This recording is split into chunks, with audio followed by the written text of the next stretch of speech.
ನಮಸ್ಕಾರ ಪ್ರಿಯ ವೀಕ್ಷಕರೇ, ಹೊಸ ವರ್ಷದ ಹಾರ್ದಿಕ ಶುಭಾಶಯಗಳು. ಪ್ರತಿ ವರ್ಷದಂತೆ ಈ ವರ್ಷವೂ ಕೂಡ ಹೊಸ ವರ್ಷ ಆಗಮಿಸಿದೆ. ಆದರೆ ಪ್ರತಿ ವರ್ಷದಂತೆ ನಾವು ವರ್ಷಗಳನ್ನು ಹಾಗೆಯೇ ಕಾಲಹರಣ ಮಾಡ್ತಾ ಕಳೆಯದೆ ಅದನ್ನೊಂದು ಸಾರ್ಥಕವಾದ ಭಾವನೆಯಿಂದ ಸ್ವಾಗತಿಸಿ ಆ ವರ್ಷವನ್ನು ಒಂದು ಉತ್ತಮವಾದ ಸಂಕಲ್ಪದೊಂದಿಗೆ ನಾವು ಸಿದ್ಧಿಸಿಕೊಳ್ಳೋಣ ಅನ್ನುವಂಥ ಶುಭ ಹಾರೈಕೆಯೊಂದಿಗೆ ಇವತ್ತು 2026ನೇ ಇಸ್ವಿಯನ್ನು ನಾವು ತುಂಬು ಹೃದಯದಿಂದ ಸ್ವಾಗತಿಸ್ತಾ ಒಂದು ಕಡೆಗೆ ಈ ಕ್ಯಾಲೆಂಡರ್ ವರ್ಷವನ್ನು ಸ್ವಾಗತಿಸುವ ಹಿನ್ನೆಲೆಯಲ್ಲೂ ಕೂಡ ಅನೇಕ ಅಭಿಪ್ರಾಯಗಳು, ಭಿನ್ನ ಭೇದಗಳು ಇದ್ರೂ ಕೂಡ ನಾವು ಇಡೀ ಪ್ರಪಂಚವೇ ಈ ಒಂದು ಹೊಸ ವರ್ಷದ ಕ್ಯಾಲೆಂಡರನ್ನು ಸ್ವಾಗತಿಸ್ತಾ ಇರುವಂಥ ಈ ಶುಭ ಸಂದರ್ಭದಲ್ಲಿ ನಾವು ಕೂಡ ಎಲ್ಲ ನಮ್ಮ ಆ ಭೇದಗಳನ್ನು ನಾವು ಪಕ್ಕಕ್ಕಿಟ್ಟು ಹೊಸ ವರ್ಷವನ್ನು ಹೃತ್ಪೂರ್ವಕವಾಗಿ ಸ್ವಾಗತಿಸೋಣ, ಈ ಹೊಸ ವರ್ಷವನ್ನು ಸಾರ್ಥಕವಾಗಿ ಕಳೆಯೋಣ ಅನ್ನುವಂಥ ಶುಭ ಆಕಾಂಕ್ಷೆಯನ್ನು ವ್ಯಕ್ತಪಡಿಸ್ತಾ ಮತ್ತೊಮ್ಮೆ ಎಲ್ಲರಿಗೂ ಕೂಡ ಹೃತ್ಪೂರ್ವಕವಾಗಿರುವಂಥ ಹೊಸ ವರ್ಷದ ಹಾರ್ದಿಕ ಶುಭಾಶಯಗಳು.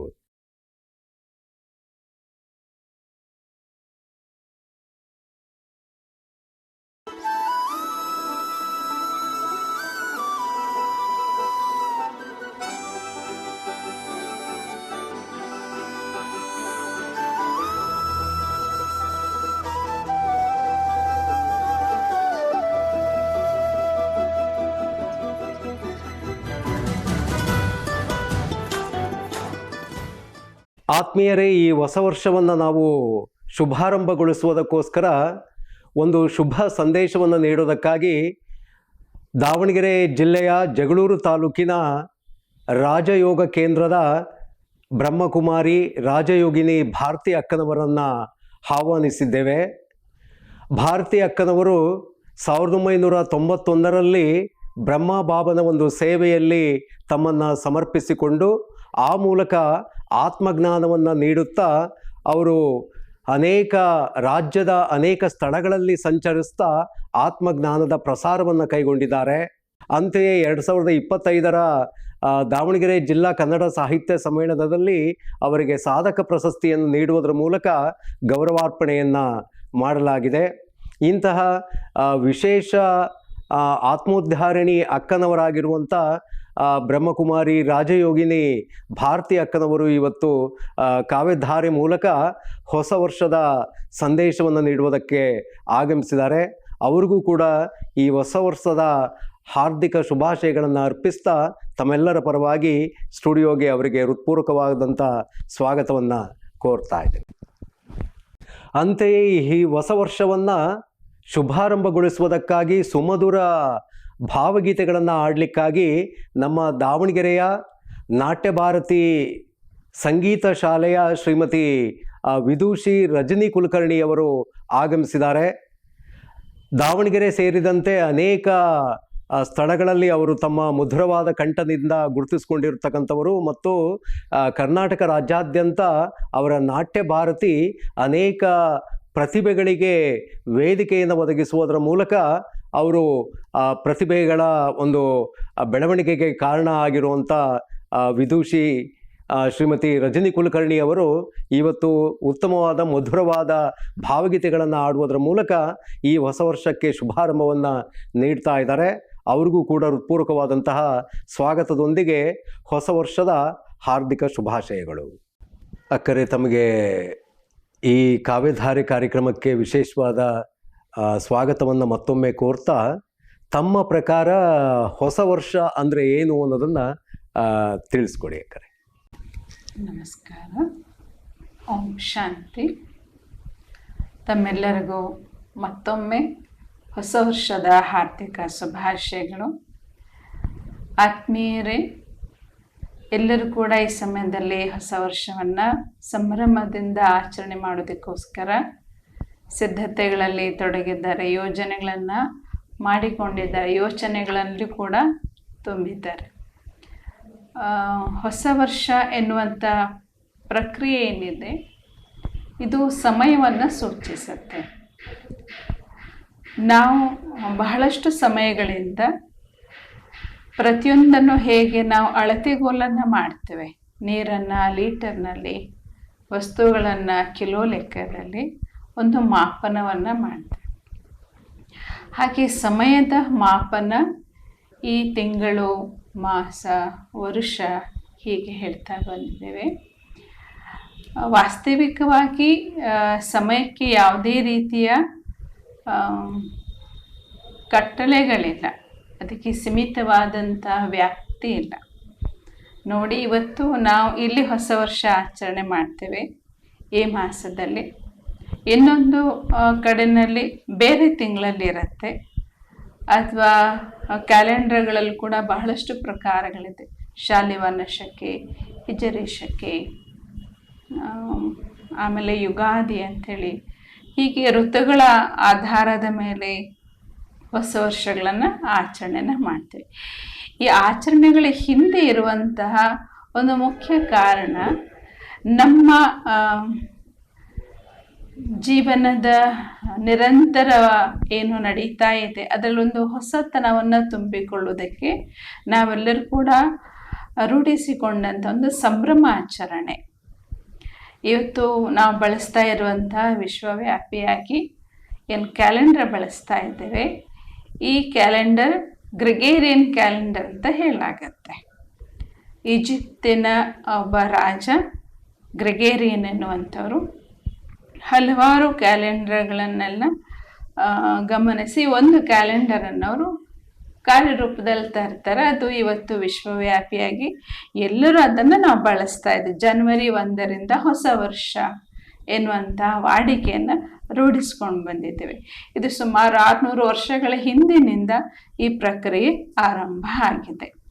ಸಂಭ್ರಮಾಚರಣೆಗೆ ಯಾವ ಸಂದರ್ಭದಲ್ಲೂ ಕೂಡ ನಾವು ಮಾಡ್ಬೋದು. ಅದನ್ನು ಯೂನಿವರ್ಸಲ್ ಆಗಿ ಒಂದು ದಿನವನ್ನು ನಾವು ನಿಗದಿ ಮಾಡಿಕೊಂಡು ಆಚರಣೆನ ಮಾಡ್ತಾ ಇದ್ದೇವೆ. ಈ ಸಮಯ ತಮಗೆ ಸಂತೋಷ ಕೊಡಲಿ, ಆನಂದ ಕೊಡಲಿ ಅಂತ ಆಶಿಸ್ತೇನೆ. ಒಳ್ಳೆಯದು ಅಕ್ಕರೆ. ಒಂದು ಗೀತೆಯನ್ನು ನಮ್ಮ ವೀಕ್ಷಕರಿಗೆ ಕೇಳಿಸಿ ಆನಂತರದಲ್ಲಿ ನಮ್ಮ ಮಾತುಕತೆಯನ್ನು ಮುಂದುವರಿಸೋಣ. ಎಲ್ಲರಿಗೂ ಹೊಸ ವರ್ಷದ ಹಾರ್ದಿಕ ಶುಭಾಶಯಗಳು. ಮೊದಲಿಗೆ ಗಣೇಶ ಸ್ತುತಿಯನ್ನು ಹೇಳ್ತಾ ಇದ್ದೀನಿ. ದಾರಾ ಬೇಂದ್ರೆ ಅವ್ರದ್ದು ಜಯದೇವ ಜಯದೇವ. ಜಯದೇವ ಜಯದೇವ ಶ್ರೀ ಗಣಪತಿರಾಯ, ಜಯಕಾರಕ ಭಯಹಾರಕ ಓಂಕಾರಕಾಯ, ಜಯದೇವ ಜಯದೇವ. ಜಗದಂಬೆಯ ಮೈ ಮಣ್ಣಲ್ಲಿ ಮೂಡಿದ ಮೂರುತಿಯೇ, ಮೃಗಧರ ನೋಡಿದ ಮಾಡಿದ ಬೇರೆ ಆಕೃತಿಯೇ, ಚಿಗುರಾಗಿದೆ ನಿನ್ನಾಲಿಗೆಯಲಿ ದಿನ ದಿನ ಶ್ರುತಿಯೇ, ಹಗಲಾಯಿತು ನಿನ್ನೆನಪೇ ಸುಳ್ಳಾಯಿತು ಮೃತಿಯೇ, ಜಯದೇವ ಜಯದೇವ. ಗಣನಾಯಕ ಕವಿಗಾಯಕ ಜನತ್ರಾಯಕ ಸಿರಿಯೇ, ಗುಣವರ್ಧಕ ಕಲವರ್ಧಕ ಸುರಸ್ಪರ್ಶಕ ದೊರೆಯೇ, ಅಣು ಅಣುವು ತೃಣರೇಣುವು ಗುಣಗಣವೆಂದರಿಯೇ, ಕ್ಷಣ ಕ್ಷಣವೂ ನಾಸಿದ್ದನು ನಿನ್ನೊಂದಿಗೆ ಬೆರೆಯೇ, ಜಯದೇವ ಜಯದೇವ. ಮೋದಕ ತುಂಬಿದ ಬಸಿರಲೆ ನಡೆಸಿರುವೆಯ ನೃತ್ಯ, ಬೋಧಕ ದೃಷ್ಟಿಯು ಬರೆಯುವುದು ಮೌನದ ಸಾಹಿತ್ಯ, ಶೋಧಕ ದೃಷ್ಟಿಯು ಸೃಷ್ಟಿಯು ನಿನ್ನದೆ ಕೃತಕೃತ್ಯ, ನಾದದ ಮೂಲ ಸ್ವರೂಪವೇ ನಾ ನಿನ್ನಯ ಭೃತ್ಯ, ಜಯದೇವ ಜಯದೇವ ಶ್ರೀ ಗಣಪತಿರಾಯ, ಜಯಕಾರಕ ಭಯಹಾರಕ ಓಂಕಾರಕಾಯ, ಜಯದೇವ ಜಯದೇವ ಜಯದೇವ ಜಯದೇವ ಜಯದೇವ ಜಯದೇವ. ತಮ್ಮ ಪ್ರಕಾರ ಈ ಹೊಸ ವರ್ಷದ ಆಚರಣೆ ಯಾವ ರೀತಿ ಇರಬೇಕು ಅಂತೇಳಿ ತಾವು ವೀಕ್ಷಕರಿಗೆ ಸಲಹೆ ಕೊಡ್ತೀರಿ ಅಕ್ಕರೆ? ಹೊಸ ವರ್ಷ ಅಂದಾಗ್ರೇ ಆ ಶಬ್ದದಲ್ಲೇ ಹೊಸತು ಅನ್ನುವಂಥದ್ದು ಬರುತ್ತೆ. ಹೊಸತು, ನವೀನತೆ, ನವವರ್ಷ ಅಲ್ವಾ. ಜೀವನದಲ್ಲಿ ಪ್ರತಿಯೊಬ್ಬ ವ್ಯಕ್ತಿ ಹೊಸತನವನ್ನು ಬಯಸ್ತಾನೆ. ಹೊಸತನ ಸಂಭ್ರಮ ಕೊಡುತ್ತೆ, ಖುಷಿ ಕೊಡುತ್ತೆ, ಆನಂದ ಕೊಡುತ್ತೆ. ಹೇಗೆ ಗಿಡಗಳಲ್ಲಿ ಆಗುತ್ತಾನೆ ಚಿಗುರಿದ್ದ ಹೊಸ ಎಲೆ ಕೂಡ ಎಲ್ಲರಿಗೂ ಕೂಡ ಏನು ಕೊಡುತ್ತೆ? ಖುಷಿ ಕೊಡುತ್ತಲ್ವ. ಅದರಲ್ಲಿ ನಾವೀನ್ಯತೆಯನ್ನು ನೋಡ್ತೇವೆ. ಈ ಹೊಸತನ ಅನ್ನುವಂಥದ್ದು ಬದುಕಿನಲ್ಲಿ ನಾವೆಲ್ಲರೂ ತುಂಬಿಕೊಳ್ಳುತ್ತಾ ಈ ಹೊಸ ವರ್ಷಕ್ಕೆ ನಾವೆಲ್ಲ ಒಂದು ಸಣ್ಣ ಹೆಜ್ಜೆಯನ್ನು ಇಡ್ಬೋದು. ನನ್ನ ಒಂದು ಪುಟ್ಟ ನಿವೇದನೆ ನಾವೆಲ್ಲ ಆತ್ಮೀಯರಿಗೆ, ಈ ಹೊಸ ವರ್ಷದಲ್ಲಿ ಹೇಗೆ ಕಳೆದೋದ ಕ್ಯಾಲೆಂಡರು ಈಗ ನಾವು ಬಳಕೆ ಮಾಡಲ್ಲ, ಬೇರೆ ರೂಪದಿಂದ ಬಳಸ್ಬೋದು, ಆದರೆ ಆ ದಿನಾಂಕ ಈಗ ಬಳಕೆಗೆ ಬರಲ್ಲ. ಕಳೆದದ್ದು ಕಳೆದು ಹೋಯಿತು, ಬೀತಿಸು ಬೀತಿ, ಅದಕ್ಕೆ ಫುಲ್ ಸ್ಟಾಪ್ ಇಟ್ಟು ಈ ಕಳೆದ ವರ್ಷಗಳಲ್ಲಿ ನಾವೇನನ್ನು ಪಡೆದಿದ್ದೇವೆ, ಗಳಿಸಿದ್ದೇವೆ, ಅನುಭವ ಪಡೆದಿದ್ದೇವೆ, ಅವುಗಳಲ್ಲಿ ಏನು ಒಳಿತಿದೆ ಅದನ್ನು ಸ್ಮರಣೆಯಲ್ಲಿ ಇಟ್ಕೊಳ್ತಾ, ಕೆಲವು ಕಹಿ ಘಟನೆಗಳು ಇರ್ಬೋದು, ಅದು ಕಹಿ ಅಲ್ಲ, ಅದರೊಳಗೊಂದು ಸಿಹಿ ಇದೆ. ತುಫಾನ್ ತೋಫಾಲ್ ಆತಾ ಹೇ ಅಂತ ಹೇಳ್ತಾರೆ. ಅನೇಕ ಬಿರುಗಾಳಿ ಬಂದಿರ್ಬೋದು, ಸಮಸ್ಯೆ ಬಂದಿರ್ಬೋದು, ಅವುಗಳಲ್ಲೂ ಒಂದು ಒಳಿತನ್ನು ನೋಡುವಂಥ ಒಂದು ದೃಷ್ಟಿಕೋನ ನಾವು ಬಳಸ್ಕೊಂಡಾಗ ಈ ಹೊಸತನವನ್ನು ತುಂಬಿಕೊಳ್ತಾ, ಈ ಹೊಸ ವರ್ಷದಲ್ಲಿ ದಿಟ್ಟವಾದಂತಹ ನಾವೀನ್ಯತೆ ತುಂಬಿದಂತಹ ಹೊಸ ಚಿಂತನೆಗಳಿಗೆ ದಾರಿ ಮಾಡಿಕೊಡ್ತಾ, ನಾವು ಇನ್ನೊಬ್ಬರನ್ನು ನೋಡಿ ಎಷ್ಟು ಮುಂದೆ ಹೋಗಿದ್ದೇವೆ ಅನ್ನೋದಕ್ಕಿಂತ ನಮ್ಮಿಂದ ಯಾರಾದರೂ ಮುಂದುವರಲಿಕ್ಕೆ ಸಾಧ್ಯವಾಗಿದೆ ಎನ್ನುವಂತಹ ಮನೋಭಾವವನ್ನು ಬೆಳೆಸಿಕೊಳ್ತಾ, ಈ ಉದಾತ್ತತೆಯನ್ನು ತುಂಬಿಕೊಂಡು ಈ ಹೊಸ ವರ್ಷವನ್ನು ಆಚರಣೆ ಮಾಡೋಣ ಎನ್ನುವಂತಹ ಒಂದು ಪುಟ್ಟ ಮಾತು. ಮತ್ತೊಂದು ಗೀತೆಯನ್ನು ಆಲಿಸಿದ ನಂತರದಲ್ಲಿ ನಮ್ಮ ಮಾತುಕತೆಯನ್ನು ಮುಂದುವರಿಸೋಣ ಅಕ್ಕರೆ. ಹೊಸ ವರ್ಷದ ಆಗಮನ ಹೊಸತರ ಹೊಂಗಿರಣ, ಹೊಸ ವರ್ಷದ ಆಗಮನ ಹೊಸತರ ಹೊಂಗಿರಣ, ಹೊಮ್ಮುವ ಉಲ್ಲಾಸದ ಪ್ರತಿಕ್ಷಣ, ಹೊಸೆಯಲಿ ಸಂಚಲನ ಹೊಸೆಯಲಿ ಸಂಚಲನ, ಹೊಸ ವರ್ಷದ ಆಗಮನ ಹೊಸತರ ಹೊಂಗಿರಣ.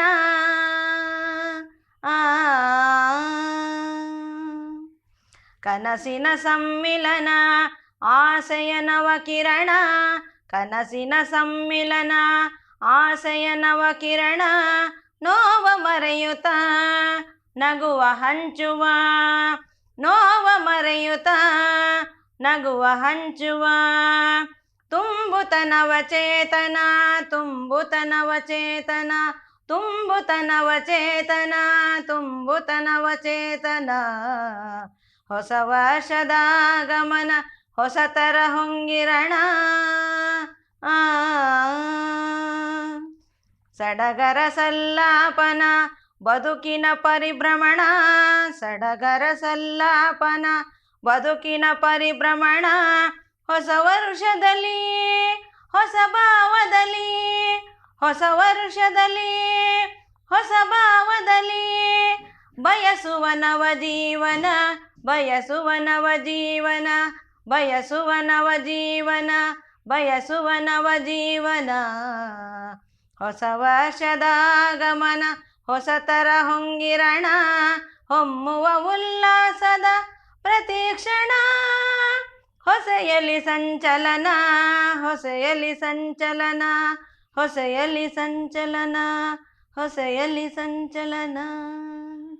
ವಿಶೇಷವಾಗಿ ತಾವು 1991 ಇಸ್ವಿಯಲ್ಲಿ ಆತ್ಮಜ್ಞಾನದ ಪ್ರಸಾರಣಕ್ಕಾಗಿ ಮತ್ತು ಆತ್ಮೋದ್ಧಾರಕ್ಕಾಗಿ ತಮ್ಮನ್ನು ಸಮರ್ಪಿಸಿಕೊಂಡು ಇಲ್ಲಿಯವರೆಗೆ ನಿರಂತರವಾಗಿ 25-30 ವರ್ಷಗಳ ಕಾಲ ಆತ್ಮೋದ್ಧಾರದ ಕೈಂಕರ್ಯದಲ್ಲಿ ತಮ್ಮನ್ನ ತೊಡಗಿಸಿಕೊಂಡಿದ್ದೀರಿ.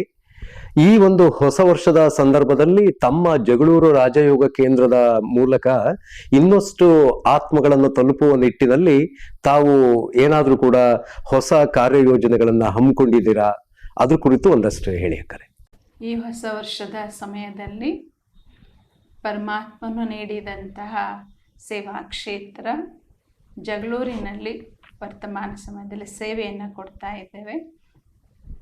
ನಮ್ಮ ಈ ಜಗಳೂರಿನ ಕ್ಷೇತ್ರದಲ್ಲಿ ಅಲ್ಲಿಯ ಜನತೆಗೆ, ಯುವಕರಿಗೆ ಹಾಗೂ ಅನೇಕ ಕಚೇರಿಗಳಲ್ಲಿರುವಂತಹ ಸೋದರ ಸೋದರಿಯರಿಗೆ ಈ ಒತ್ತಡಗಳಿಂದ ನಮ್ಮನ್ನು ಹೇಗೆ ನಿಭಾಯಿಸಿಕೊಳ್ಬೇಕು, ಒತ್ತಡಗಳಿವೆ, ಬಹಳಷ್ಟು ಚಿಂತೆ ದುಗುಡಗಳನ್ನು ತುಂಬಿಕೊಂಡು ಮುಖದಲ್ಲಿ ಮುಗುಳ್ನಾಗೆ ಇಟ್ಕೊಂಡು ಸಾಕ್ತಾ ಇರ್ತಾರೆ. ಅವರಿಗೆ ಬೇಕಾದಂಥ ಮನೋಬಲ ತುಂಬುವ ಒಂದು ಸಣ್ಣ ಪುಟ್ಟ ಕಾರ್ಯಕ್ರಮಗಳನ್ನು ಮಾಡ್ತಾ ಇದ್ದೇವೆ.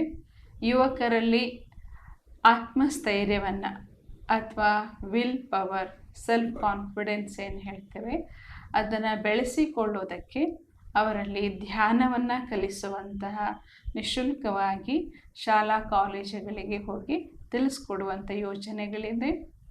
ಹಾಗೆಯೇ ಗೃಹಿಣಿಯರಿಗೆ ನಮ್ಮ ಮನೆಯನ್ನು ಹೇಗೆ ಮಂದಿರ ಮಾಡಿಕೊಳ್ಬೋದು, ಇದು ಮನೆ ಮಂದಿರವಾಗುವಂತಹ ಅವಶ್ಯಕತೆ ಬಹಳಷ್ಟು ಇದೆ. ನಮ್ಮ ಮನೆಯನ್ನು ದೇಗುಲದಂತೆ ನಿರ್ಮಾಣ ಮಾಡಿಕೊಂಡಾಗ ಪ್ರತಿಯೊಬ್ಬ ವ್ಯಕ್ತಿಯ ಬದುಕು ದಿವ್ಯತೆಯಿಂದ ತುಂಬಿಕೊಳ್ಳುತ್ತೆ.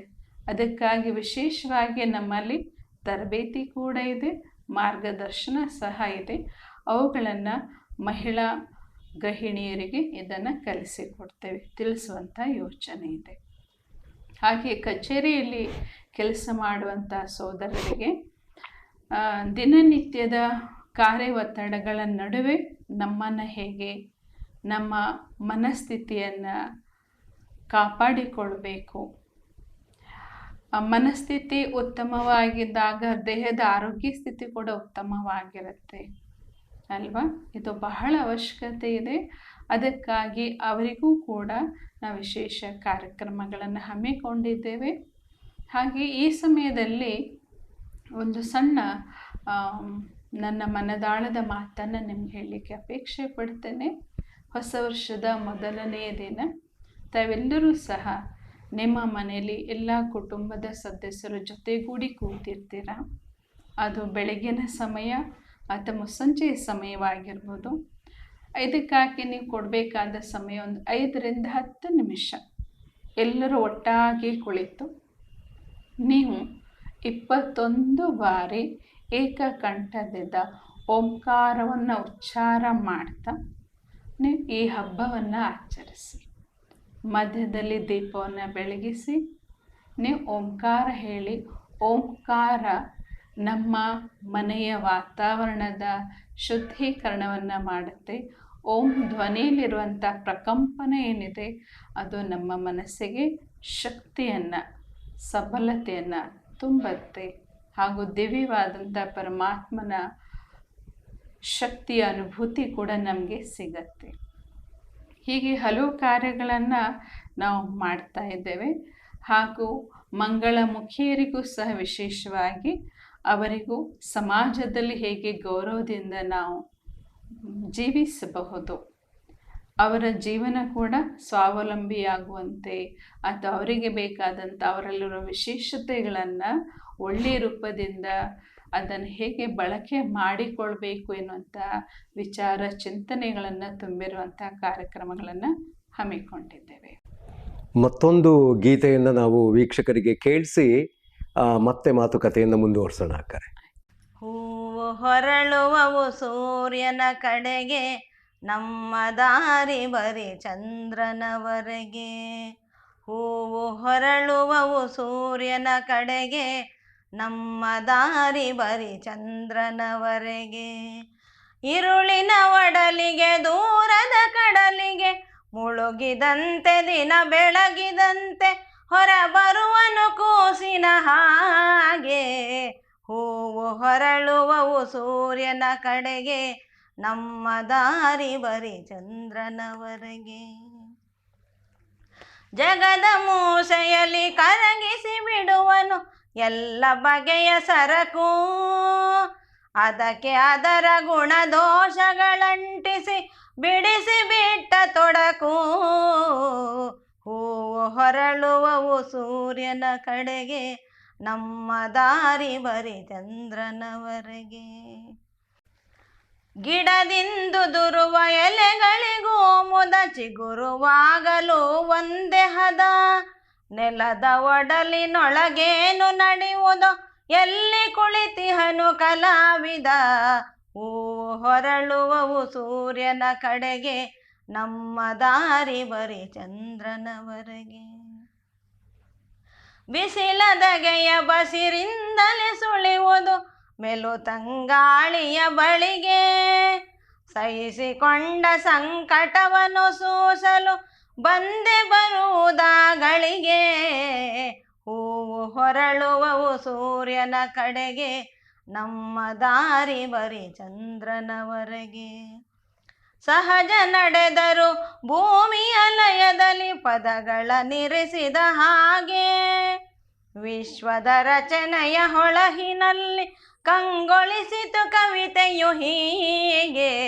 ಹೂವು ಹೊರಳುವವು ಸೂರ್ಯನ ಕಡೆಗೆ, ನಮ್ಮ ದಾರಿ ಬರಿ ಚಂದ್ರನವರೆಗೆ. ഇരുളിನ ಒಡಲಿಗೆ ದೂರದ ಕಡಲಿಗೆ, ഇരുಳಿನ ಒಡಲಿಗೆ ದೂರದ ಕಡಲಿಗೆ, ಮುಳುಗಿದಂತೆ ದಿನ ಬೆಳಗಿದಂತೆ ಹೊರಬರುವನು ಕೂಸಿನ ಹಾಗೆ. ಹೂವು ಹೊರಳುವವು ಸೂರ್ಯನ ಕಡೆಗೆ, ನಮ್ಮ ದಾರಿ ಬರಿ ಚಂದ್ರನವರೆಗೆ, ನಮ್ಮ ದಾರಿ ಬರಿ ಚಂದ್ರನವರೆಗೆ, ನಮ್ಮ ದಾರಿ ಬರಿ ಚಂದ್ರನವರೆಗೆ.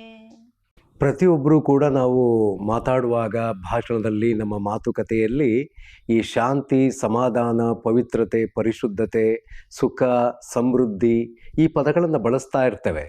ಆದರೆ ಅದರಂತೆ ನಮ್ಮ ಬದುಕು ಇದೆಯಾ ಅಂಥೇಳಿ ಒಂದು ಬಾರಿ ಯೋಚನೆ ಮಾಡಿದಾಗ ಎಲ್ಲೋ ಒಂದು ಕಡೆಗೆ ಈ ಬದುಕು ಮತ್ತು ಈ ಜೀವನ ಒತ್ತಡ ಮತ್ತು ಆತಂಕ, ಧಾವಂತ ವೇಗದಲ್ಲಿ ಸಿಲುಕಿ ಅದು ಎಲ್ಲೋ ಒಂದು ಕಡೆಗೆ ಅಳಿ ತಪ್ಪಿದೆ ಅಂಥೇಳಿ ಭಾವಿಸ್ಕೊಳ್ಬೋದು.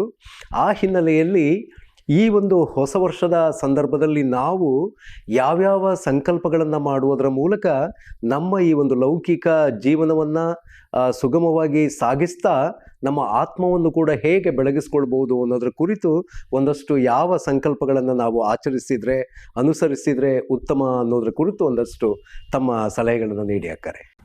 ಬದುಕಿನಲ್ಲಿ ಒತ್ತಡ ಇದೆ ಅನ್ನುವಂಥ ಶಬ್ದ ನಾವು ಅದನ್ನು ಹೇಳ್ತಾನೆ ಅದನ್ನು ಹರಡುತ್ತಾ ಒತ್ತಡ ಇನ್ನೂ ಹೆಚ್ಚಿಗೆ ಮಾಡಿದ್ದೇವೆ. ನಮ್ಮ ಬದುಕು ಸುಂದರವಾಗಿದೆ, ಬಹಳಷ್ಟು ಆನಂದಕರವಾಗಿದೆ. ಈ ಪದಗಳನ್ನು ಹೆಚ್ಚು ಬಳಸಿದಷ್ಟು ಅದು ಇನ್ನೂ ಹೆಚ್ಚಾಗುತ್ತೆ. ವಾಸ್ತವಿಕವಾಗಿ ನೋಡಿ, ಈಗ ಸ್ಪೋರ್ಟ್ಸ್ಮನ್ ಇರ್ತಾರೆ, ಅಥ್ಲೆಟಿಕ್ಸ್ ಇರ್ತಾರೆ, ಅವರು ರನ್ನಿಂಗ್ ರೇಸಲ್ಲಿ ಮತ್ತು ಆಟದಲ್ಲಿ ಅವರು ಓಡಬೇಕು ಅಥವಾ ತಮ್ಮ ಎದುರಾಳಿಯನ್ನು ಎದುರಿಸಬೇಕಾಗತ್ತೆ. ಅಲ್ಲಿ ಅವರು ಅದನ್ನು ಒತ್ತಡ ಅಂತ ಅಂದ್ಕೊಳಲ್ಲ ಅಲ್ವಾ. ಗೆಲುವಿನ ಕಡೆಗೆ ಸಾಗಬೇಕು ಎನ್ನುವಂಥ ಮನೋಭಾವ ಇರುತ್ತೆ. ನನಗೆ ಸ್ಟ್ರೇನ್ ಆಗುತ್ತೆ, ಬಾಡಿ ಪೇನ್ ಆಗುತ್ತೆ, ಕಷ್ಟ ಆಗುತ್ತೆ ಅನ್ನುವಂಥ ಆ ಶಬ್ದ, ಆ ಸಂಕಲ್ಪಗಳನ್ನು ಅವ್ರು ಮಾಡ್ತಿರಲ್ಲ. ಹೌದಾ? ಒತ್ತಡ ಇದೆ, ಶಾರೀರಿಕವಾಗಿ ಶ್ರಮ ಇರುತ್ತೆ, ಆದರೆ ಅದನ್ನು ಶ್ರಮ ಅನಿಸಲ್ಲ ಅವರು. ಇದು ನನ್ನ ಸಾಧನೆ, ಗುರಿ ಕಡೆಗೆ ಸಾಗುವಂಥ ಮಾರ್ಗ ಎನ್ನುವ ಮನೋಭಾವ ಇದೆಯಲ್ಲ, ಅದು ಅವರಿಗೆ ಅದರಲ್ಲೂ ಕೂಡ ಆನಂದ ಸಿಗತ್ತೆ. ಹಾಗೆ ನಾವು ಏನು ಜನಸಾಮಾನ್ಯರೆಲ್ಲರೂ ಇದ್ದೇವೆ, ಟೆನ್ಷನ್ ಅಂತ ಶಬ್ದ ಹೇಳ್ತೇವೆ, ಬಹಳ ಸ್ಟ್ರೆಸ್ ಇದೆ ಅನ್ನೋಂಥ ಶಬ್ದ ಹೇಳ್ತೇವೆ.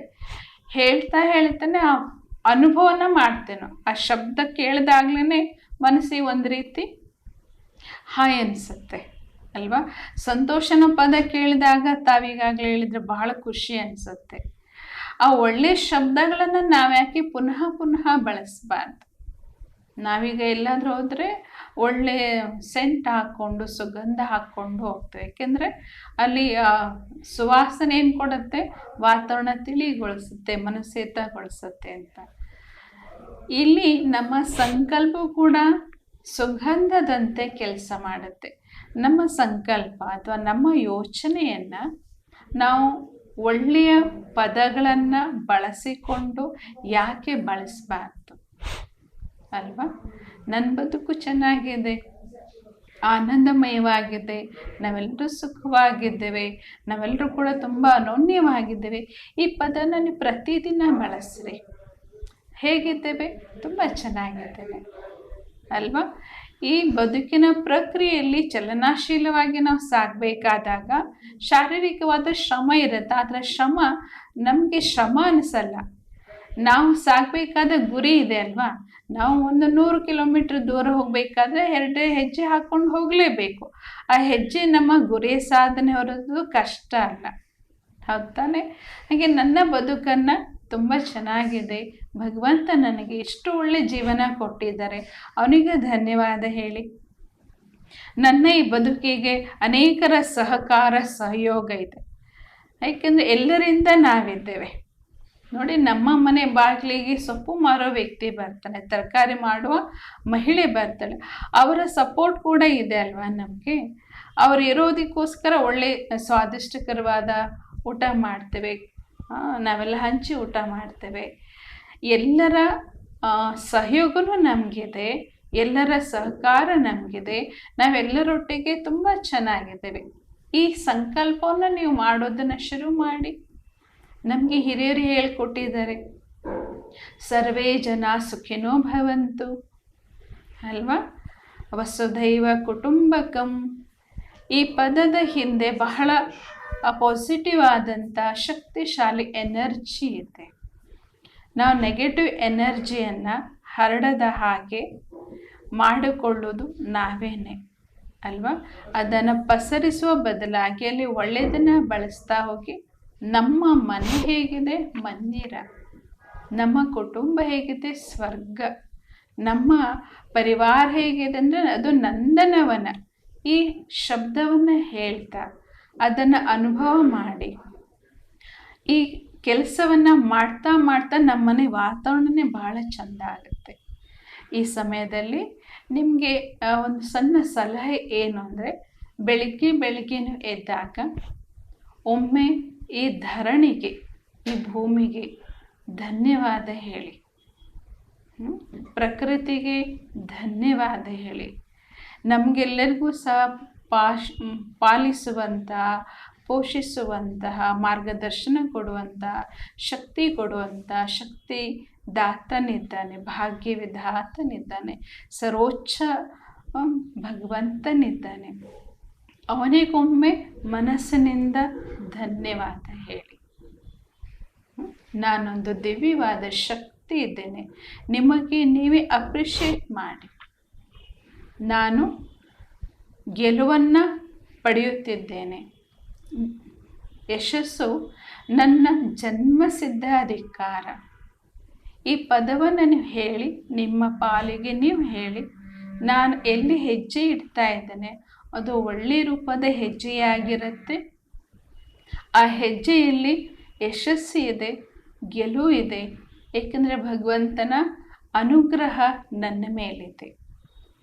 ಈ ಸಂಕಲ್ಪವನ್ನು ನೀವು ಮಾಡ್ತಾ ನಿಮ್ಮ ಬದುಕನ್ನು ಸಾಗಿಸಿ. ಕೇವಲ ಒಂದು ತಿಂಗಳು, ಒಂದು 15 ದಿನ ಇದನ್ನು ಅಭ್ಯಾಸ ಮಾಡಿ. ನಿಮ್ಗೆ ಎಷ್ಟು ಬದಲಾವಣೆ ಕಾಣಿಸುತ್ತೆ. ಈ ಹೊಸ ವರ್ಷದ ಪ್ರಥಮ ದಿನದಿಂದ ನೀವು ಆರಂಭ ಮಾಡಿ. ನೀವು ಕೊಡಬೇಕಾಗಿರೋ ಸಮಯ 2-3 ನಿಮಿಷಗಳು. ಇದರಲ್ಲಿ ನಿಮ್ಗೆ ಹಾನಿ ಏನಿಲ್ಲ. ಬೆಳಿಗ್ಗೆ ಎದ್ದೇಳಿ ಧನ್ಯವಾದ ಹೇಳಿ, ನಾನು ಬಹಳ ವಿಶಿಷ್ಟವಾದ ವ್ಯಕ್ತಿ, ನಾನು ಅದೃಷ್ಟಶಾಲಿ ಇದ್ದೇನೆ, ನನ್ನ ಮನೆ ಮಂದಿರ, ನನ್ನ ಸುತ್ತಲೂ ಇರೋರೆಲ್ಲರೂ ಕೂಡ ನನಗೆ ಬೆಂಬಲ ಕೊಡುವಂಥವ್ರು, ನನ್ನ ಹಿತೈಷಿಗಳು, ಇವರೇ ನನ್ನ ಸುತ್ತಲೂ ಇದ್ದಾರೆ. ಸರ್ವೇ ಜನ ಸುಖಿನೋ ಭವಂತು. ಈ 4 ಪದಗಳನ್ನು ನೀವು ಹೇಳಿ. ನಿಮ್ಮ ಪಾಲಿಗೆ ನೀವು ಇದನ್ನು ಪುನಃ ಹೇಳಿ. ವಿಜಯ ನನ್ನ ಜನ್ಮಸಿದ್ಧ ಅಧಿಕಾರ, ಸಫಲತೆ ಪ್ರತಿ ಹೆಜ್ಜೆಯಲ್ಲಿ ಇದೆ. ಈ ಶಬ್ದಗಳನ್ನು, ಈ ಪದವನ್ನು ನಿಮಗೆ ನೀವೇ ಹೇಳ್ತಾ, ಓಂಕಾರವನ್ನು ಮಾಡ್ತಾ ನಿಮ್ಮ ದಿನವನ್ನು ಆರಂಭ ಮಾಡಿ, ಹೊಸ ವರ್ಷವನ್ನು ಆರಂಭ ಮಾಡಿ. ನಿಮ್ಮ ಎಲ್ಲ ಕನಸುಗಳು ಸಾಕಾರಗೊಳ್ಳಲಿ. ನಿಮ್ಮ ಜೀವನ ದೈವಿ ಜೀವನವಾಗಲಿ, ಸಮೃದ್ಧದ ಬದುಕಾಗಲಿ, ಸಂಭ್ರಮದ ಪ್ರತಿ ಕ್ಷಣ ತಮ್ಮದಾಗಲಿ. ಸಮಸ್ಯೆಗಳನ್ನು ಬಂದಾಗ ಎದುರಿಸುವಂತಹ ಸಮರ್ಥ ಶಕ್ತಿ ತಮ್ಮದಾಗಲಿ ಅಂತ ಹಾರೈಸ್ತಾ, ಹೊಸ ವರ್ಷಕ್ಕೆ ಮತ್ತೊಮ್ಮೆ ಸ್ವಾಗತದೊಂದಿಗೆ ತಮಗೆ ಶುಭಾರಂಭದ ಜೊತೆಗೆ ಶುಭಾಶಯಗಳು. ಶ್ರೀಮತಿ ರಜನಿ ಕುಲಕರ್ಣಿಯವರಿಂದ ಮತ್ತೊಂದು ಗೀತೆಯನ್ನು ಆಲಿಸೋಣ. ನಿನ್ನೆಗಳನ್ನು ನೆಲಕ್ಕೆ ಮೆಟ್ಟಿ, ನಾಳೆಗಳನ್ನು ತಲೆಗೆ ಕಟ್ಟಿ, ಕುಣಿದು ಹಾಡಿ ಕೈಯ ತಟ್ಟಿ ಬಂದಿ ತಿಂದು ಹೊಸ ದಿನ, ತಂದಿದೆ ಸುಖ ಜೀವನ, ತಂದಿದೆ ಸುಖ ಜೀವನ. ನೆನ್ನೆಗಳನ್ನು ನೆಲಕ್ಕೆ ಮೆಟ್ಟಿ ನಾಳೆಗಳನ್ನು ತಲೆಗೆ ಕಟ್ಟಿ ಕುಣಿದು ಹಾಡಿ ಕೈಯ ತಟ್ಟಿ ಬಂದಿ ತಿಂದು ಹೊಸ ದಿನ. ಅದೇ ಬಾನು ಅದೇ ಬಾನು ಅದೇ ನಾನು ಅದೇ ನೀನು, ಅದನೆಲಾದ ಕಿಲ ಅದನೆಲಾದ ಕಿಲ, ಆದರೂ ಇದು ಹೊಸ ದಿನ, ಇದರ ತಿರುಳೆ ಹೊಸತನ, ಇದರ ತಿರುಳೆ ಹೊಸತನ. ನೆನ್ನೆಗಳನ್ನು ನೆಲಕ್ಕೆ ಮೆಟ್ಟಿ ನಾಳೆಗಳನ್ನು ತಲೆಗೆ ಕಟ್ಟಿ ಕುಣಿದು ಹಾಡಿ ಕೈಯ ತಟ್ಟಿ ಬಂದಿ ತಿಂದು ಹೊಸ ದಿನ, ತಂದಿದೆ ಸುಖ ಜೀವನ. ಋತುರಾಜನ ಕೆಳೆಯ ಮಾಡಿ ಹಳತೆಲ್ಲವ ಹೋಳಿಯಾಡಿ, ಋತುರಾಜನ ಕೆಳೆಯ ಮಾಡಿ ಹಳತೆಲ್ಲವ ಹೋಳಿಯಾಡಿ, ಹೊಸ ನಿರ್ಮಿತಿಗೆ ದಯ ನೀಡಿ ನಗುತ್ತಿದೆ ಈ ಹೊಸ ದಿನ. ನವಯುಗ ಸಂವಾಹನ, ನವಯುಗ ಸಂವಾಹನ. ನೆನ್ನೆಗಳನ್ನು ನೆಲಕ್ಕೆ ಮೆಟ್ಟಿ ನಾಳೆಗಳನ್ನು ತಲೆಗೆ ಕಟ್ಟಿ ಕುಣಿದು ಹಾಡಿ ಕೈಯ ತಟ್ಟಿ ಬಂದಿ ತಿಂದು ಹೊಸ ದಿನ, ತಂದಿದೆ ಸುಖ ಜೀವನ. ಸವಿಯಂದೇ ನಂಜನುಂಡು ಸವಿದೆವು ಬಲು ದಿನದ ಹಿಂಡು, ಕಹಿಯಲ್ಲಿಯೂ ಸುದೆಯ ಕಂಡು ತಿರುಗಿ ಸುಖದ ಬಾಗಿನ, ತಂದಿದೆ ಈ ಹೊಸ ದಿನ, ತಂದಿದೆ ಈ ಹೊಸ ದಿನ. ನೆನ್ನೆಗಳನ್ನು ನೆಲಕ್ಕೆ ಮೆಟ್ಟಿ ನಾಳೆಗಳನ್ನು ತಲೆಗೆ ಕಟ್ಟಿ ಕುಣಿದು ಹಾಡಿ ಕೈಯ ತಟ್ಟಿ ಬಂದಿ ತಿಂದು ಹೊಸ ದಿನ, ತಂದಿದೆ ಸುಖ ಜೀವನ, ತಂದಿದೆ ಸುಖ ಜೀವನ, ತಂದಿದೆ ಸುಖ ಜೀವನ. ನಿಜವಾಗಿಯೂ ಕೂಡ ನಾವು ಈ ಒಂದು ಲೌಕಿಕ ಜೀವನದಲ್ಲಿ ಈ ಸಂಕಲ್ಪ ಅನ್ನೋ ಶಬ್ದಕ್ಕೇ ನಮ್ಮ ಸಾಮಾನ್ಯ ಜನರು ತಗೊಳ್ಳುವಂಥ ಒಂದು ವಿಚಾರ ಏನು ಅಂತ ಹೇಳಿದರೆ, ಈ ವರ್ಷದಲ್ಲಿ ನಾವು ಯಾವ ಸಂಕಲ್ಪವನ್ನು ಮಾಡಬೇಕು ಅಂತ ಯಾರಿಗಾದರೂ ಕೇಳಿದರೆ ಅದು ಸಾಮಾನ್ಯವಾಗಿ ಈ ವರ್ಷ ನಾವು ಕಾರ್ ತೊಗೊಳ್ಬೇಕು, ಅಥವಾ ಈ ವರ್ಷ ನಾವು ಒಂದು ಮನೆಯನ್ನು ಕಟ್ಟಬೇಕು, ಅಥವಾ ಯಾವುದಾದ್ರೂ ಒಂದು ಉತ್ತಮವಾದ ಸ್ಯಾಲ್ರಿ ಇರುವಂಥ ಜಾಬನ್ನು ಸರ್ಚ್ ಮಾಡಿ ಪಡ್ಕೊಳ್ಬೇಕು ಅನ್ನುವಂಥ ಇಂತಹ ಒಂದು ಸಂಕಲ್ಪಗಳ ಪಟ್ಟಿಯನ್ನು ಹೇಳುವವರ ನಡುವೆ ನಿಜವಾಗಿಯೂ ಕೂಡ ತಾವು ಕೊಟ್ಟಂತಹ ಒಂದು ಸಲಹೆ ಅದು ನಮ್ಮ ಆಂತರಿಕವಾದ ಬದಲಾವಣೆಗೆ, ಆಂತರಿಕವಾದ ಪರಿವರ್ತನೆಗೆ ಮತ್ತು ಆಂತರಿಕ ಹೊಸತನಕ್ಕೆ ಕಾರಣ ಆಗುವಂಥ ಮತ್ತು ನಮ್ಮಲ್ಲಿ ಒಂದು ಹೊಸ ಶಕ್ತಿಯನ್ನು ತಂದುಕೊಡುವಂಥ ಸಂಕಲ್ಪಗಳ ಕುರಿತು ತಾವು ನಿಜಕ್ಕೂ ಕೂಡ ಉತ್ತಮವಾದ ಸಲಹೆಗಳ ರೂಪದಲ್ಲಿ ಒಂದು ಚೈತನ್ಯವನ್ನು ತುಂಬುವಂಥ ವಾಕ್ಯಗಳನ್ನು ಆಡಿದಿರಿ ಅಕ್ಕರೆ. ಅಂತಹ ಒಂದು ಸಂಕಲ್ಪಗಳನ್ನು ನಾವು ಮಾಡುವುದರ ಮೂಲಕ ಈ ಒಂದು ಹೊಸ ವರ್ಷವನ್ನು ಶುಭಾರಂಭ ಮಾಡೋಣ ಅನ್ನುವಂಥ ಶುಭ ಸಂಕಲ್ಪವನ್ನು ನಮ್ಮ ಕಾವ್ಯಧಾರೆ ತಂಡ ವ್ಯಕ್ತಪಡಿಸ್ತಾ ಈ ಒಂದು ಕಾರ್ಯಕ್ರಮದಲ್ಲಿ ತಾವೆಲ್ಲರೂ ಕೂಡ ಮಧುರವಾದ ಭಾವಗೀತೆಗಳನ್ನು ಶ್ರೀಮತಿ ರಜನಿ ಕುಲಕರ್ಣಿಯವರಿಂದ ಆಲಿಸಿದಿರಿ. ಅಂತೆಯೇ ಬ್ರಹ್ಮಕುಮಾರಿ ರಾಜಯೋಗಿನಿ ಭಾರತಿ ಅಕ್ಕನವರಿಂದ ತಾವು ಉತ್ತಮವಾದ ಸಲಹೆಗಳನ್ನು ಈ ಹೊಸ ವರ್ಷ ಆಚರಣೆಯ ಹೊಸ್ತಿಲಲ್ಲಿ ಪಡೆದುಕೊಂಡಿದ್ದೀರಿ. ಇಂತಹ ಒಂದು ಹೊಸ ವರ್ಷದ ಸಂಭ್ರಮ ನಮ್ಮ ಒಳಗೂ ಮತ್ತು ಹೊರಗೂ ಕೂಡ ಅದು ಹೊಮ್ಮುವಂತಾಗಲಿ, ಹೊಸತನ ಎಲ್ಲೆಡೆ ಮೂಡಿ ಬರಲಿ, ಸುಖ ಶಾಂತಿ ಸಮೃದ್ಧಿ ಅದು ಒಳಗೂ ಮತ್ತು ಹೊರಗೂ ಕೂಡ ಎಲ್ಲೆಡೆ ಪಸರಿಸಲಿ ಅನ್ನುವಂಥ ಶುಭ ಹಾರೈಕೆಯೊಂದಿಗೆ ತಮ್ಮೆಲ್ಲರಿಗೂ ಕೂಡ ಮತ್ತೊಮ್ಮೆ ಹೊಸ ವರ್ಷದ ಹಾರ್ದಿಕ ಶುಭಾಶಯಗಳು. ಶ್ರೀಮತಿ ರಜನಿ ಕುಲಕರ್ಣಿಯವರಿಂದ ಮತ್ತೊಂದು ಗೀತೆಯನ್ನು ಆಲಿಸೋಣ. ಹೂ ಬೇಕೆ ಎಂದು ಮುಂಬಾಗಿಲಿಗೆ ಬಂದು ಕೇಳಿದಳು ನಸುನಗುತ್ತಾ ಹೂವಿನವಳು, ಬುಟ್ಟಿಯಲ್ಲಿ 100 ಮಲ್ಲಿಗೆಯ ದಂಡೆಗಳು ನಗೆಯ ಚೆಲ್ಲಿದವೆನ್ನ ಮುಖವ ಕಂಡು. ಹೂ ಬೇಕೆ ಎಂದು ಮುಂಬಾಗಿಲಿಗೆ ಬಂದು ಕೇಳಿದಳು ನಸುನಗುತ್ತಾ ಹೂವಿನವಳು, ಕೇಳಿದಳು ನಸುನಗುತ್ತಾ ಹೂವಿನವಳು. ಅಲ್ಲಲ್ಲಿ ಮಲ್ಲಿಗೆಯ ನಡುವೆ ಸಂಪಿಗೆಯ ಪಚ್ಚತೆನೆ ಪಾದರಿಯ ಅಚ್ಚಗೆಂಪು, ತಾಯಿಗಿಹ ತಂದಿಹೆನೋ ತುಂಬು ಹೂವಿನ ಸರವ, ತೋರ ಬನ್ನಿರಿ ಒಳಗೆ ಎಂದಳವಳು. ಹೂ ಬೇಕೆ ಎಂದು ಮುಂಬಾಗಿಲಿಗೆ ಬಂದು ಕೇಳಿದಳು ನಸುನಗುತ್ತಾ ಹೂವಿನವಳು, ಕೇಳಿದಳು ನಸುನಗುತ್ತಾ ಹೂವಿನವಳು.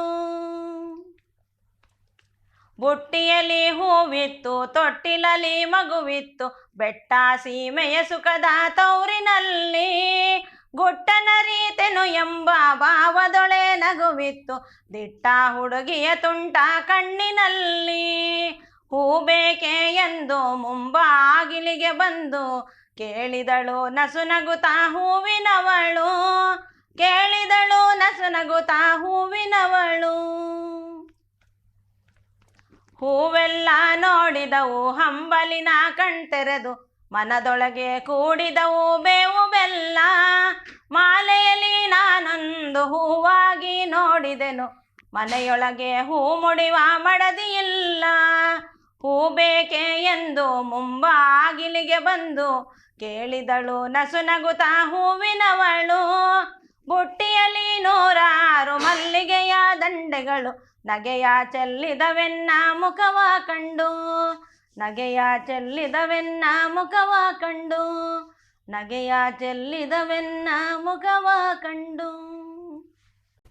ನಮ್ಮ ಕರೆಗೆ ಓಗೊಟ್ಟು ಆಗಮಿಸಿ ಇದುವರೆಗೂ ಕೂಡ ಈ ಕಾವ್ಯಧಾರೆಯ ವಿಶೇಷ ಸಂಚಿಕೆಯಲ್ಲಿ ತಾವು ಅನೇಕ ಹೊಸ ವಿಚಾರಗಳನ್ನು ಮತ್ತು ಎಲ್ಲೆಡೆ ಕೂಡ ಹೊಸತನ ನಿರ್ಮಾಣವಾಗಲಿ, ಪ್ರತಿಯೊಬ್ಬರ ಬದುಕು ಬಾಳು ಮತ್ತು ಈ ಜೀವನ ಸುಂದರವಾಗಿ ಸಾಗೋದಕ್ಕೆ ಯಾವ ಸಂಕಲ್ಪಗಳನ್ನು ಮಾಡಬೇಕು ಅನ್ನುವಂಥ ಉತ್ತಮ ವಿಚಾರಗಳನ್ನು ತಿಳಿಸಿಕೊಡುವುದರ ಮೂಲಕ ಈ ಒಂದು ಹೊಸ ವರ್ಷ ಹೊಸ ವಿಚಾರಧಾರೆಗಳೊಂದಿಗೆ ಆರಂಭವಾಗಲಿ ಎನ್ನುವಂಥ ಶುಭ ಹಾರೈಕೆಯನ್ನು ತಾವು ನಮ್ಮ ಕಾವ್ಯಧಾರೆ ತಂಡಕ್ಕೂ ಮತ್ತು ನಮ್ಮೆಲ್ಲ ಸಾರ್ವಜನಿಕರಿಗೆ ವೀಕ್ಷಕರಿಗೆ ನೀಡಿದಿರಿ ಅಕ್ಕರೆ. ಈ ಒಂದು ಶುಭ ಹಾರೈಕೆಗಾಗಿ ತಮಗೆ ಈ ಒಂದು ಕಿರು ಗೌರವ ಸಮರ್ಪಣೆ ಮೂಲಕ ತಮಗೆ ವಂದನೆಯನ್ನು ಕಾವ್ಯಧಾರೆ ತಂಡ ಅರ್ಪಿಸ್ತಾ ಇದೆ ಅಕ್ಕರೆ. ಇದುವರೆಗೂ ಕೂಡ ಮಧುರವಾದ ಗೀತೆಗಳಿಗೆ ಧ್ವನಿಯಾಗುವ ಮೂಲಕ ನಮ್ಮ ವೀಕ್ಷಕರು ಈ ಹೊಸ ವರ್ಷವನ್ನ ಅತ್ಯಂತ ಒಂದು ಮಧುರವಾದ ಭಾವನೆಗಳು ಮತ್ತು ಮಧುರವಾದ ಯೋಚನೆಗಳ ಮೂಲಕವಾಗಿ ಈ ಹೊಸ ವರ್ಷವನ್ನ ಸ್ವಾಗತಿಸಲಿ ಅನ್ನುವಂಥ ಶುಭ ಆಶಯವನ್ನ ನೀವು ಆ ಮೂಲಕ ವ್ಯಕ್ತಪಡಿಸಿದಿರಿ. ಇದುವರೆಗೂ ಕೂಡ ಈ ಒಂದು ಸುಂದರವಾದ ಗೀತೆಗಳನ್ನು ಹಾಡುವ ಮೂಲಕ ಈ ಹೊಸ ವರ್ಷದ ಆಚರಣೆಯನ್ನ ಸುಂದರಗೊಳಿಸಿದ್ದಕ್ಕಾಗಿ ತಮಗೆ ಹೃತ್ಪೂರ್ವಕವಾಗಿರುವಂಥ ಧನ್ಯವಾದವನ್ನು ಅರ್ಪಿಸ್ತಾ, ನಮ್ಮ ಕಾವ್ಯಧಾರೆ ತಂಡ ತಮಗೂ ಕೂಡ ಈ ಒಂದು ಹೊಸ ವರ್ಷ ಅದು ತುಂಬ ಎಲ್ಲೆಡೆ ತಮಗೆ ಶುಭವನ್ನು ತರಲಿ ಮತ್ತು ಈ ಒಂದು ಹೊಸ ವರ್ಷದಲ್ಲಿ ತಮ್ಮ ಒಂದು ಸಂಗೀತ ಶಾಲೆ ಮತ್ತು ತಮ್ಮ ಒಂದು ಸಂಗೀತ ಪಯಣ ಎಲ್ಲವೂ ಕೂಡ ಜನಮಾನಸಕ್ಕೆ ತಲುಪುವ ನಿಟ್ಟಿನಲ್ಲಿ ಭಗವಂತನ ಕೃಪಾಶೀರ್ವಾದ ಇರಲಿ ಮತ್ತು ನಿಮ್ಮ ಒಂದು ಏಳಿಗೆ ಅಭಿವೃದ್ಧಿಯೂ ಕೂಡ ಉಂಟಾಗಲಿ ಅನ್ನುವಂಥ ಶುಭ ಹಾರೈಕೆಯನ್ನು ನಮ್ಮ ಕಾವ್ಯಧಾರೆ ತಂಡ ತಮಗೆ ನೀಡ್ತಾ ಈ ಒಂದು ಪುಸ್ತಕ ಕಾಣಿಕೆಯನ್ನು ತಮಗೆ ನೀಡೋದ್ರ ಮೂಲಕ ವಂದನೆಯನ್ನು ಅರ್ಪಿಸ್ತಾ ಇದೆ. ಧನ್ಯವಾದಗಳು ಸರ್.